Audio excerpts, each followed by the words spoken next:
오늘은 사순절 일상의 기도라는 제목으로 하나님 말씀 전하겠습니다. 우리가 지난주부터 사순절이 시작되어 기도라는 주제를 사순절에 맞게 좀 묵상하는 시간을 갖습니다. 우리가 지난주에는 마태복음 4장에 예수님께서 시험 받으실 때 광야에서 드렸던 기도를 가지고 우리가 나누었고, 오늘은 예수님께서 드렸던 일상의 기도라는 제목을 가지고 마가복음 말씀을 나누려고 합니다. 사순절을 보낼 때 여러 가지 목적이 있지만 제가 지난주에 중요한 5가지 목적이 있다고 말씀드렸습니다. 가장 중요한, 우리가 사순절을 어떻게 은혜롭게 보내야 되는지에 대해 주목하는 첫 번째는 이것이 예수님께서 우리를 위해 고난받으신, 순환받으신 내용을 우리가 기억해야 된다라고 말씀드렸고, 두 번째로는 그것이 우리의 죄 때문인 것을 깨달아 이 기간에 더 깊은 우리의 죄에 대한 회개, 돌이킴에 대해 좀 묵상하는 시간이 필요하다고 말씀드렸습니다. 그래서 우리가 그렇게 사순절을 보내며 혹 절제도 하고 금식도 하고 뭔가를 좀 제한하는 것은 더 하나님을 온전히 갈망하고 하나님을 더 우리 안에 충만하게 누리기 위하여서 그렇게 사순절을 보내고 있다라고 말씀드렸습니다. 사순절은 그런 중요한 3가지 의미가 있습니다. 더 나아가 사순절은 그런 예수님을 묵상하며 닮아가는, 그 사랑을 실천하는 기간, 그리고 결국 이 사순절 이후에 오는 부활절을 기다리며 부활의 소망, 그런 것들을 좀 우리가 되새기는 시간이라고 했습니다. 여러분, 묵상집을 읽고 그런 시간들을 보낼 때 이런 여러 가지 하나님께서 마련하신 은혜들을 여러분 늘 누리시는 저 여러분 될 수 있기를 바랍니다. 오늘은 사순절 일상의 기도라는 제목을 하게 될 때 예수님께서 기도에 대해서 보여주신 본을 좀 묵상하려고 합니다. 우리가 기도 그러면 기도가 어떻게 좀 어렵게 느껴질 때가 있냐면 기도를 이벤트식으로 좀 접근할 때 어렵습니다. 기도를 좀 어떻게 해야 될까? 이벤트라고 하면은 항상 에너지가 많이 들어가게 됩니다. 계획을 해야 되고 좀 연구를 해야 되고 좀 조사를 해야 되고 하는데, 예수님은 기도를 이벤트식으로 하지 않으시고 그냥 일상적으로 하셨음을 봅니다. 그래서 기도는 일상의 기도가 되어야 합니다. 그냥 자연히 호흡하듯 우리가 이 기도라는 주제로 올 한 해를 열며 기도로 숨쉬게 하소서라는 제목을 한 것처럼 숨을 이벤트식으로 쉬지는 않습니다. 그냥 자연히. 그래서 우리가 좀 그렇게 예수님이 일상의 기도를 들으셨고, 우리의 기도도 일상의 기도가 되어야 된다라는 것을 좀 이 마가복음을 통해서 보기 원합니다. 그래서 일상의 기도라는 마가복음 말씀을 보면서 우리는 3가지 보게 되는데, 그것은 바로 언제 기도할 것인가, 어디서 기도할 것인가, 왜 기도할 것인가, 이런 내용을 좀 보려고 해요. 1장 35절 말씀을 그런 이 주제로 다시 같이 한번 읽어보겠습니다. 1장 35절 읽겠습니다. 시작. 새벽 아직도 밝기 전에 예수께서 일어나 나가 한적한 곳으로 가사 거기서 기도하시더니. 아멘. 여러분, 여기서 보면 언제 기도했다라고 말씀합니까? 새벽 아직도 밝기 전에. 영어로 매우 이른 아침, very early in the morning이라고 되어 있죠. 매우 이른 아침. 여러분, 그러니까 기도를 언제 해야 돼요? 갑자기 모르쇠로 말을 안 하시고 잘 읽다가 언제 해야 되니까 헙. 기도 새벽 아직도 밝기 전에 해야 됩니다. 그러면 도대체 이게 무슨 뜻인가? 몇 시야라는 얘기인가? 그런 의미가 이 성경의 본문이 말하는 것인가? 더 본질적으로 새벽 아직도 밝기 전에 라는 말은 몇 시라는 게 아니라 priority, 무엇을 먼저에 대한 내용입니다. 그러니까 가장 먼저 기도하러 가셨다라는 것이 본문이 하고 싶은 말이에요.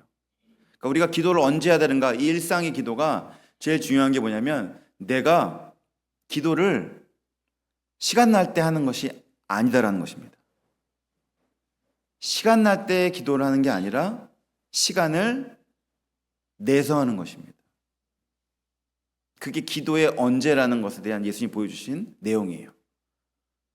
짜투리 시간에 기도하는 게 아니라 내가 기도의 시간을 내는 것입니다. 내어드리는 거예요. 그리고 그것을 가장 탑 프라이어리티로 우선해서 매우 이른 아침, 이런 표현으로 예수님께서 일상의 기도가 어떻게 이루어져야 하는지를 우리에게 보여주십니다.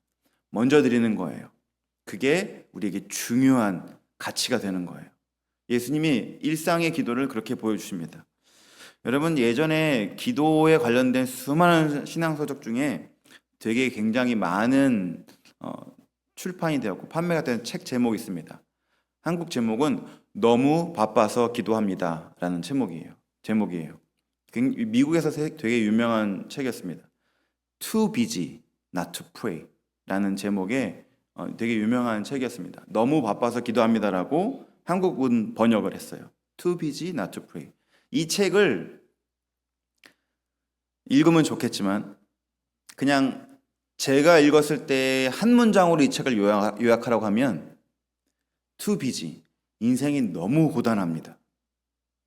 그래서 not to pray, 기도하지 않고는 살 수 없는 게 우리 인생이다를 얘기하고 싶은 책이라고 저는 이해했어요. 뭐 책을 읽는 사람마다 관점이 다르니까 또 저자는 또 저자 나름대로 저자 얘기를 들어보면 더 정확하겠지만 굉장히 많은 실천적인 내용들도 있고 어떻게 기도할지 무엇을 기도할지 이런 내용들도 굉장히 책에 많아서 예전에 한국에서 기도에 대해서 이 책이 굉장히 많이 알려졌을 때 저도 읽었었는데 어쨌든 이 기도라는 것은 이 책을 통해서도 우리가 기억해보고 생각해볼 수 있지만 기도를 하지 않고는 우리가 이 땅을 살아가는 한 걸음 한 걸음이 녹록치 않다라는 것을 우리 모두가 다 압니다. 그래서 우린 닥치면 기도하죠. 어떻게 보면 하나님은 우리에게 기도할 수 있는 찬스를 주시는 거라고 생각되고 여겨질 때도 있어요. 기도하라고 이런 일들이 일어나는가 보다. 내가 기도를 쉬어서 또 이렇게 멀어지고 실수하고 넘어졌구나. 뭐 여러 가지 것들을 또 우리가 원하지 않지만 경험하게 될 때도 있습니다. 어쨌든 기도라는 것이 일상의 기도가 되어서 우리의 삶에 시간 날 때 하는 것이 아니라 가장 먼저 내어드려 하는 것, 그것이 예수님이 보여주신 일상의 기도의 모습입니다. 성경이 이것을 굉장히 많이 강조해요. 기도의 사람들로 알려진 수많은 사람 중에 시편이 대부분 기도시입니다. 시편의 대부분 쓴 다윗이 시편 5편에도 똑같이 예수님과 비슷한 고백을 합니다. 시편 5편의 1절부터 3절을 우리가 한번 천천히 읽어보겠습니다. 같이 시작. 여호와여 나의 말에 귀를 기울이사 나의 심정을 헤아려 주소서. 나의 왕 나의 하나님이여 내가 부르짖는 소리를 들으소서. 내가 주께 기도하나이다. 여호와여 아침에 주께서 나의 소리를 들으시리니 아침에 내가 주께 기도하고 바라리이다. 아멘. 다윗이 하나님 나의 왕 나의 하나님이라고 고백하며 하나님 제가 아침에 기도하는 이 기도를 들으시고 제가 이 아침에 주님을 기도하면서 바랍니다라고 고백을 해요. 다윗이 언제 기도했다고요? 아침에. 네. 여러분 예수님도 이른 아침, 다윗도 아침에 기도하라는 내용이 아니라 아침, 가장 먼저 행하는 것이 그들에게는 기도였다는 것입니다. 중요하게 여겼던 것이 바로 기도로 시작하는 것이었어요.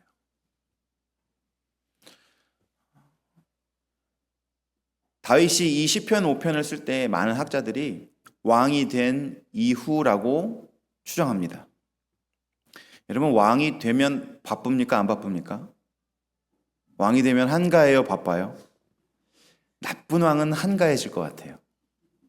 그런데 누가 봐도 선왕이고 좋은 왕은 바쁠 것 같아요. 더 많은 백성들을 다스리고 돌보고 신경 써야 되니까. 좋은 지도자는 열심히 성실하게 하는 게 좋은 지도자입니다. 당연히 능력도 있어야 되지만 열심히 해야 돼요.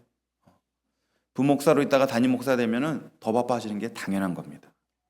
더 많이 기도해야 되고 더 많이 신경 써야 되고 더 많이 하나님을 붙들어야 될 수밖에 없는 것이 우리가 더 많은 하나님께서 주시는 자리에 서게 될 때 우리의 태도죠. 다윗이 왕이 됐어요. 다윗이 왕이 되기 이전에도 그는 기도의 사람이었는데 왕이 되고 나니까 더 하나님이 필요한 거죠. 그래서 왕인 자기가 오히려 하나님을 왕이라고 고백합니다. 2절에 나의 왕 나의 하나님. 제가 왕으로 서 있지만 사실 이 민족의 참 왕은 하나님이십니다. 겸손히 고백하고 아침마다 기도하는 거예요. 주님 제 기도를 들으십시오. 주님 제가 주님을 바랍니다. 왕으로서 이 하나님을 왕으로 고백하는 이 민족을 제가 왕으로 다스릴 수 있도록 하나님 제게 능력을 주십시오라고 늘 기도하는 거죠. 그렇게 새벽 아직도 밝기 전에 예수님이 기도하셨듯 다윗도 이른 아침에 참 왕이신 하나님을 바라며 기도하고 있는 것입니다. 여러분, 이 기도의 시간에 있어서 좀 여러분에게 도전하고 싶습니다. 남는 시간에 기도하는 것이 아니라 시간을 내어서 기도하는 것. 그리고 그 시간을 언제 내야 됩니까? 우선순위의 영역입니다. 가장 먼저 기도의 시작, 그 시간을 드리는 것입니다. 그래서 한번 여러분 스스로에게 질문해 보십시오. 하루 중 여러분에게 가장 좋은 시간이 언제입니까? 나에게 소중한 시간. 저 도전하고 싶은 것은 그 시간에 기도하십시오. 왜냐하면 그게 나의 프라이어리티이기 때문입니다.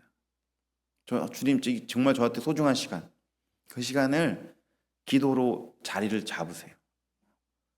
그게 제일 하나님께서 기뻐하시는 우선순위의 시간입니다. 그게 예수님이 새벽 아직도 밝기 전에 라는 것입니다. 어떤 사람에게는 좋은 시간이 밤일 수 있습니다. 어떤 사람에게는 아침일 수도 있어요. 저는 새벽 예배를 매일 드리니까 아침에 세팅이 기도가 되어 있습니다. 그런데 사실 새벽 예배의 기도보다 저에게 또 다른 특별한 은혜가 있다면 그것은 제가 새벽 예배를 준비하는 시간입니다. 저는 새벽 예배를 준비하는 게 늘 11시에서 12시 사이입니다. 처음에는 부목사 때는 제가 약간 좀 잘하고 싶은 의욕도 많은 사람이고 좀 욕심이 많은 사람이라 거의 날 새고 새벽 예배 준비했어요. 그러니까 그 멈추지를 못하겠는 거예요. 잘하려고자 하는 그 마음이 너무 커서 쉬지를 못하겠어요. 근데 이제 그때는 목회자가 여러 명이니까 로테이션이 되니까 그렇게 해도 됐는데 유진에 오니까 저 혼자 해야 되니까 그렇게 하면 제 몸이 병이 나니까 내려놓고 포기해야 될 영역이 있어서 이제 어떻게 할까 고민하다가 이제 여태까지 정착이 된 게 저는 항상 11시, 12시 사이에 새벽 예배 준비합니다. 또는 10시에서 11시 사이 준비합니다. 그리고 나서 바로 자요. 바로 자고 일어나서 새벽 예배를 드려요. 제가 이렇게 세팅한 이유는 까먹을까 봐. 설교를 준비하고 아침에 일어났는데 망각할까 봐, 잊어버릴까 봐. 또는 메시지마다 하나님 마음이 있잖아요. 희노애락이 있어요. 밝은 게 있고 어두운 게 있고. 그런 영역이 있으니까 제가 제 나름대로의 삶을 살다가 딱 메시지를 전하면은 제 텐션과 말씀이 다를 때가 있어요.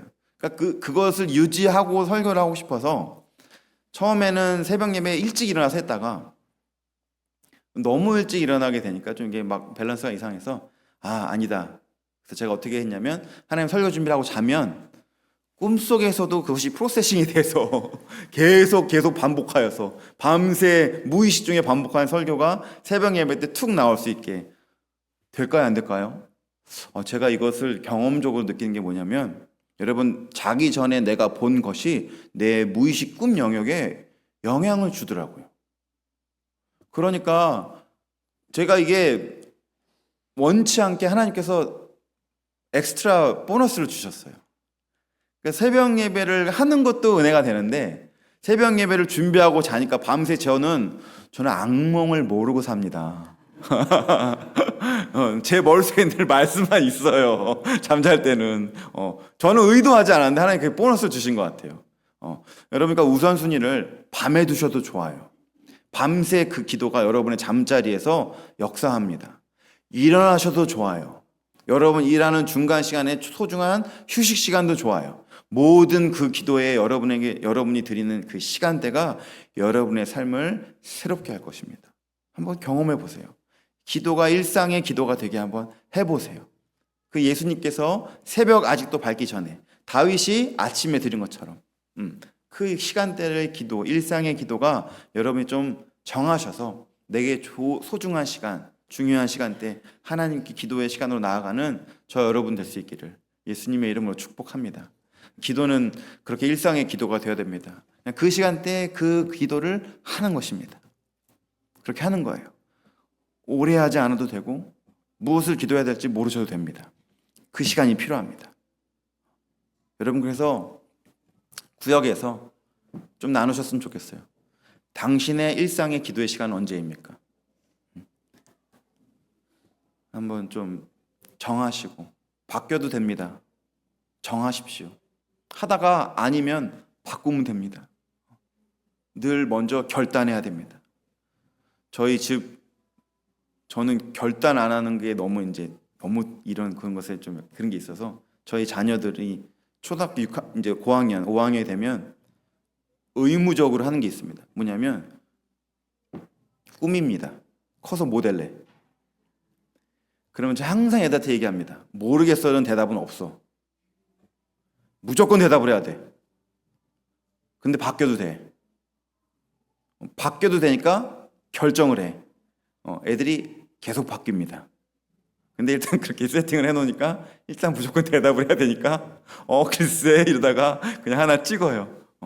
여러분, 내가 한 걸음을 내디딜 때 하나님이 그 걸음 속에서 역사하십니다. 시간을 정하세요.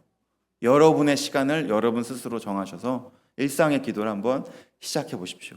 하나님께서 어떻게 일하시는지 좀 우리가 그것도 보고 나누는 시간이 있었으면 좋겠습니다.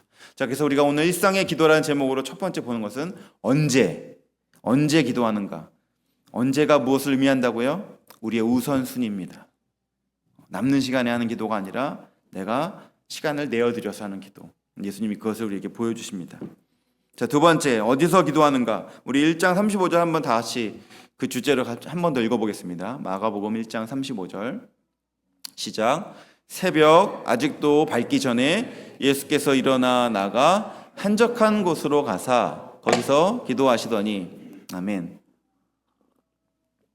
여기서 기도의 장소를 뭐라고 표현하냐면 한적한 곳이라고 표현합니다. 한적한 곳. 이 장소에 대해서 한적한 곳 그러면 이 성경이 말하고자 하는 내용이 뭐냐면 좀 쉽게 의역해서 표현하면 내 영적인 스위치, 기도의 스위치가 켜지는 장소를 의미합니다. 여러분, 장소는 우리의 마인드셋을 바꾸는 역할을 합니다. 여러분, 책상에 앉으면 공부할 마음이 일어납니다. 침대에 누우면 쉬고 잘 마음이 일어납니다.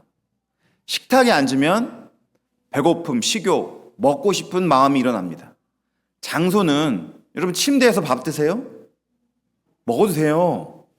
요새 드라마, 이렇게 TV 보니까 요새는 막 혼자 사는 사람들이 많으니까 공간 활용하려고 한국은 막 거기를 막 바꿔서 막 먹고 자고 뭐 다 하던데, 어쨌든 장소를 우리가 정할 때는 목적이 있잖아요. 그런 의미가 한적한 곳입니다. 기도를 위한 장소. 우리가 기도를 위해서 시간을 내어 정해서 드리고 하는 것처럼 여러분, 아무 데서나 기도하는 것 괜찮아요. 그것은 장소를 정하지 말라는 게 아니에요. 장소를 초월하라는 거예요. 그렇지만 내가 기도를 드리는 특별한 장소는 있어야 합니다. 그게 없고 아무 데서나 드린다는 그냥 막 하겠다는 뜻입니다. 그게 아니에요. 장소를 정하고 거기서만 기도하지 않고 어디서든 기도하겠다예요. 내가 기도의 장소를 정해야 돼요. 밥을 먹을 때 먹는 장소처럼 기도를 할 때 드리는 장소가 있어요. 그곳에서 내가 안정감, 영적인 스위치가 켜집니다. 제가 식당에서 서브하잖아요. 예전에 정말 재밌는 게 뭐냐면 손님이 오잖아요. 똑같은 데 앉아요. 똑같은 걸 오더해요. 여러분들이 예배에 오잖아요. 그분 어디 있어라고 굳이 멀리서 찾을 필요 없어요. 그분의 자리를 쳐다보면 돼요. 그럼 여러분, 기도도 똑같이 여러분의 기도의 장소가 어디요? 그러면 있어야 된다는 거예요. 어디서든 하실 수 있지만 그 나의 기본적인 장소가 예수님이 한적한 곳으로 나아가셨던 것처럼 내게도 나아가는 거예요. 그 장소가 필요합니다. 그 장소가 필요해요. 하나님 내게 부르신 장소, 특별한 은혜가 열리는 장소, 나의 기도의 장소. 어떤 분에게는 이게 굉장히 어려울 수 있어요.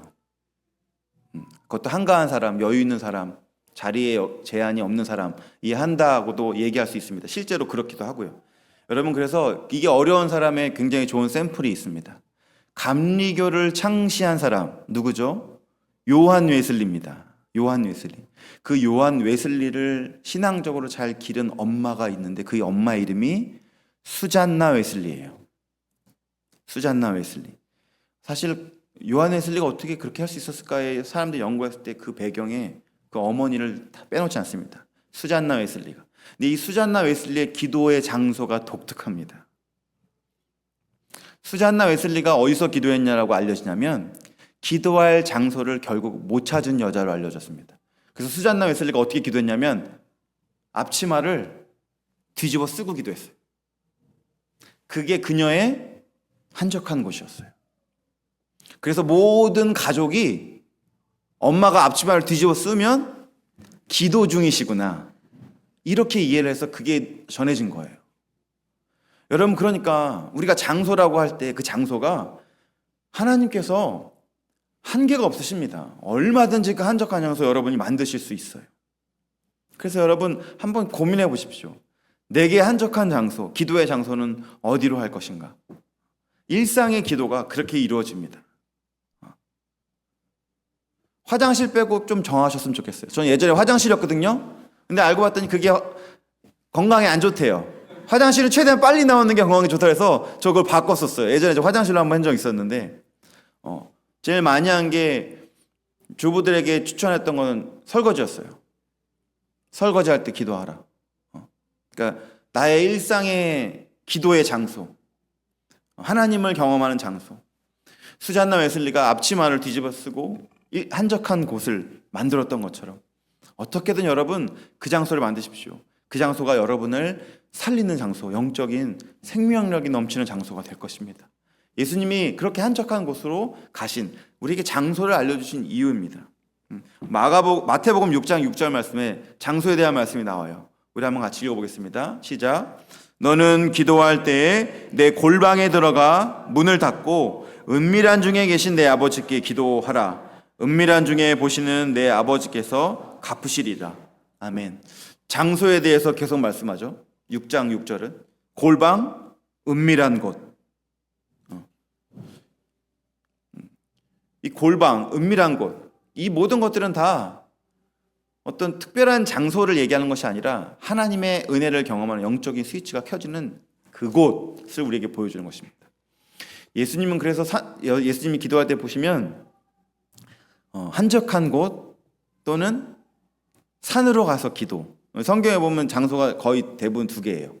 아무도 없는 곳 또는 산으로 가서 기도. 그래서 예수님 다 흉내낸다고 수많은 한국 우리 크리스천들이 어디서 와서 기도해요? 산기도. 그 예수님 때문에 그 장소의 기도에 대한 도전이 된 거예요. 예수님 산에 갔으니까 우리도 산에 가야지. 뭐 이게 아니라 이 장소에 대해서 나의 영적인 스위치가 켜지는 기도의 장소가 필요하다를 우리에게 말하는 것입니다. 산도 좋습니다. 여러분이 하이킹 하시면서 여러분의 등산로에서 하셔도 좋아요. 어디든 좋습니다. 그러나 기도의 장소가 필요합니다. 우리의 일상의 기도를 드릴, 내가 매일 가는 곳, 내가 혼자 하는 곳, 내가 기도할 수 있는 그곳 마련하십시오. 예수님께서 그렇게 기도하신 것처럼 우리도 기도하는 것입니다. 그리고 우리는 그 장소를 뭐라고 표현하냐면 우리의 한적한 곳, 구별된 장소를 말합니다. 하나님을 경험하는 장소. 여러분, 그래서 언제 기도하냐라는 이 내용의 본문은 시간을 내어서 우선순위로 드리는 그것을 우리에게 보여주고, 어디서 기도하냐라는 질문으로 이 본문 말씀은 내가 기도를 위해 따로 구별한 어떤 장소, 그곳이 필요하다라는 것을 우리에게 말씀해 줍니다. 두 가지 내용을 우리가 좀 봅니다. 자, 마지막, 왜 기도하는가? 예수님께서 기도하실 때, 여러분 오늘 우리가 한 구절만 읽었지만 이 구절의 앞뒤의 내용에 공통적으로 나타나는 것이 있습니다. 예수님이 기도하기 앞에 어떤 사건들이 있었냐면 수많은 사람들이 예수님께 몰려옵니다. 병 고쳐주세요. 귀신 쫓겨주세요. 막 따라다닙니다. 예수님이 한적한 곳에 나가서 기도하셨어요. 35절에 돌아와서 제자들이 또 독촉합니다. 주님, 수많은 사람들이 지금 문 앞에 나와 예수님 만나라고 찾아옵니다. 그러니까 예수님이 왜 기도하는가에 대해서 굳이 그 이른 아침에 굳이 한적한 곳을 나간 이유를 알 수 있죠. 그건 무엇이냐면 그 기도의 목적, 일상의 기도의 목적은 하나님 앞에 1대1로 쓰고 싶은 것입니다. 그게 기도의 목적이에요. 하나님과 나와 1대1로 독대하는 시간. 그게 예수님에게 소중하였다는 것이에요.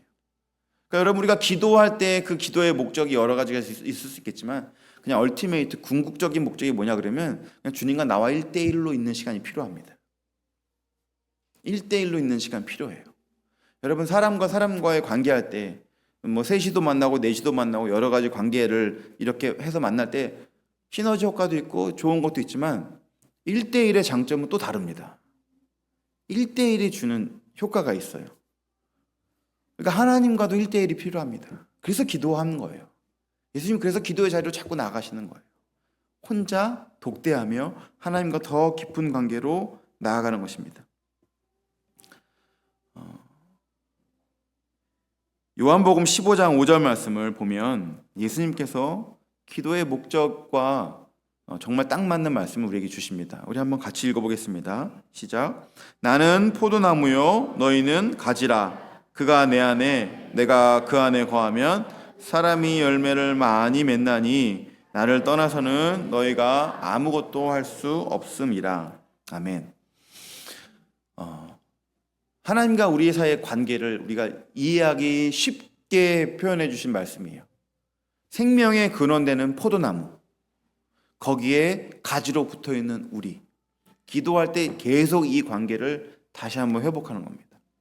다시 한번 그 하나님을 나의 하나님으로 고백하며 말하는 거예요.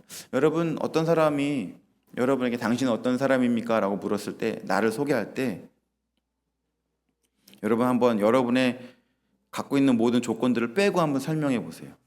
되게 어렵다는 걸 아마 알게 될 거예요.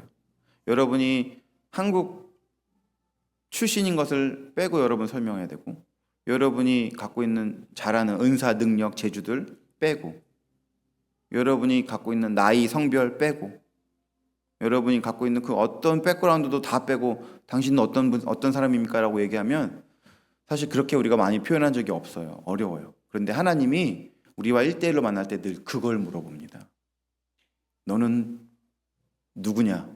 너는 나를 누구라 하느냐? 하나님과 나 사이에 독대할 때 그 일이 일어나요. 한 번도 그런 대화를 나눌 수 없는 우리예요. 그리고 그런 대답을 하기도 어려워요. 그게 철학적인 질문들이죠. 내가 누구인가? 철학적인 질문들이죠. 굉장히 여러 가지 대답을 할 수 있고, 그럼 그게 정말 난가? 그게 다 변하는 조건들인데 되게 어려운 막 그런 좀 심오한 이야기 뭐 그런 것들이 많죠. 그래서 역사 중에 철학적인 공부를 쭉 해보면 하나님과 내가 독대하게 되면은 하나님과 나와 사이의 관계로 나를 설명할 수 있게 돼요.